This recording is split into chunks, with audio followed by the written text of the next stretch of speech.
So ayun na nga mga ka-office, update lang tayo dito sa ating project na FJ40 na Land Cruiser. Ayan. So silipin natin kung ano yung mga nabago dito sa ating project na Land Cruiser. Ayan. Ikutan muna natin yung kanyang paligid.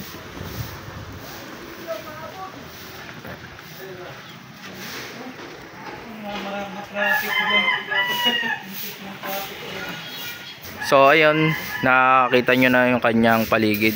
Ang nabago nga pala dito is napintura na natin yung kanyang engine bay. So silipin natin yung pagkapintura dito. Ayan. So ayan, okay na yung kanyang engine bay.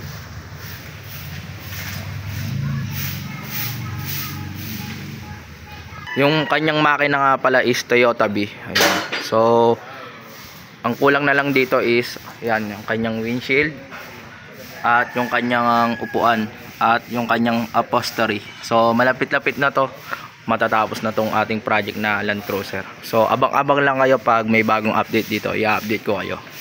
So maraming salamat sa inyong panonood at walang sawang pagsuporta dito sa ating vlog. Kung bago ka pa dito sa ating vlog is baka naman.